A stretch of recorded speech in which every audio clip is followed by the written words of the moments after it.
Seperti yang kita ketahui bahwa fabel merupakan cerita tentang kehidupan binatang yang berperilaku menyerupai manusia. Dan berikut adalah struktur fabel. Ada 4 struktur fabel diantaranya. Yang pertama orientasi, kedua komplikasi, ketiga resolusi, dan keempat koda. Koda ini boleh ada boleh tidak ya.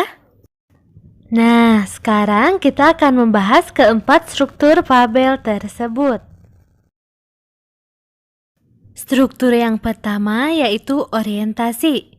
Adalah bagian awal dari suatu cerita yang berisi pengenalan tokoh, latar tempat, dan waktu. Struktur yang kedua komplikasi, yaitu konflik atau permasalahan antara satu tokoh dengan tokoh yang lain. Komplikasi menuju klimaks. Struktur yang ketiga resolusi, yaitu bagian yang berisi penyelesaian masalah. Struktur yang terakhir yaitu koda, adalah bagian terakhir fabel yang berisi perubahan yang terjadi pada tokoh dan pelajaran yang dapat dipetik dari cerita tersebut. Nah, itulah keempat struktur fabel. Nah, sekarang kita akan coba menganalisis struktur fabel pada fabel yang berjudul Gajah yang Baik Hati. Mari langsung saja simak cerita fabelnya. Gajah yang Baik Hati. Siang hari itu, suasana di hutan sangat terik. Tempat tinggal si kancil, gajah, dan lainnya seakan terbakar. Kancil kehausan. Dia berjalan-jalan mencari air.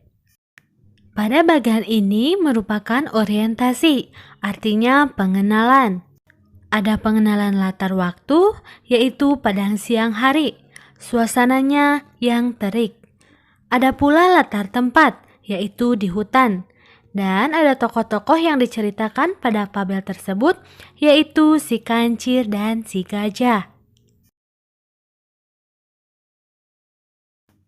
Di tengah perjalanan, dia melihat kolam dengan air yang sangat jernih. Tanpa pikir panjang, dia langsung terjun ke dalam kolam. Tindakan kancil sangat ceroboh. Dia tidak berpikir bagaimana cara ia naik ke atas. Beberapa kali kancil mencoba untuk memanjat, tetapi ia tidak bisa sampai ke atas. Si kancil tidak bisa berbuat apa-apa. Ia hanya berteriak meminta tolong. Teriakan si kancil ternyata terdengar oleh si gajah yang kebetulan melewati tempat itu. Hai, siapa yang ada di kolam itu? Aku si kancil, sahabatmu. Kancil terdiam, sesaat mencari akal agar gajah mau menolongnya. Tolong aku mengangkat ikan ini.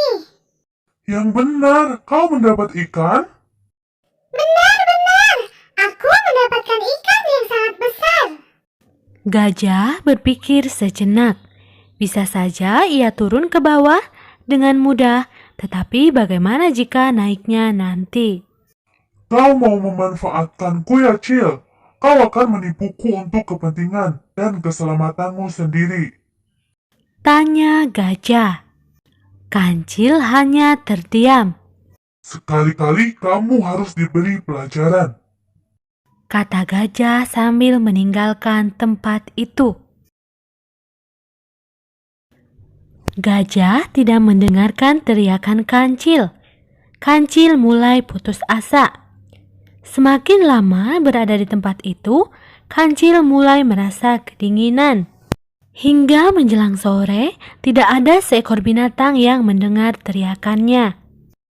Aduh gawat, aku benar-benar akan kaku di tempat ini. Dia berpikir apa ini karma, karena dia sering menjahili teman-temannya.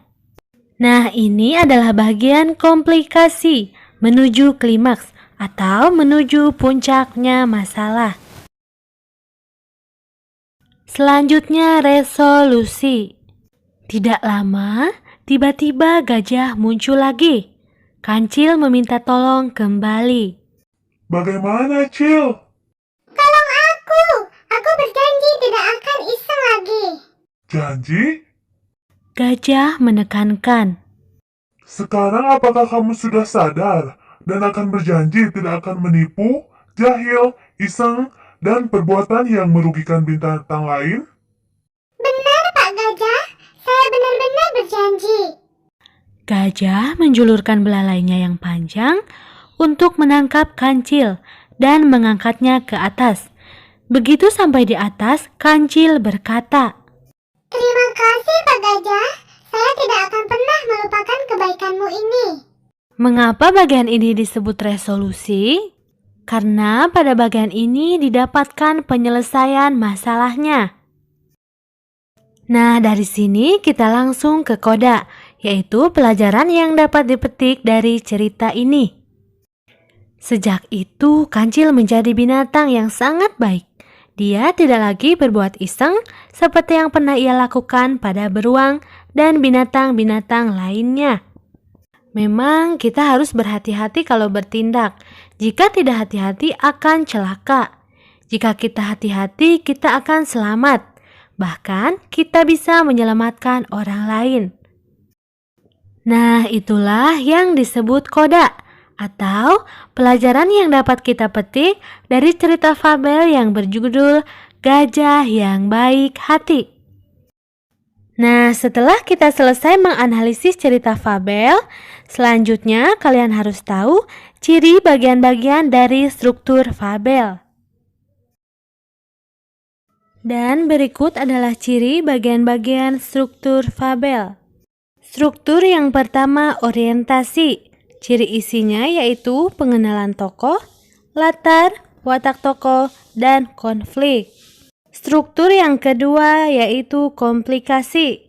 Komplikasi dimulai dari munculnya masalah sehingga masalah mencapai komplikasi atau klimaks atau masalah memuncak.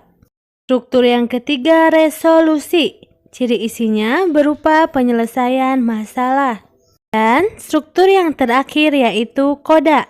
Ciri isinya yaitu berupa nilai moral yang diungkapkan pengarang secara implisit pada akhir cerita. Nah, itulah ciri dari bagian-bagian struktur fabel.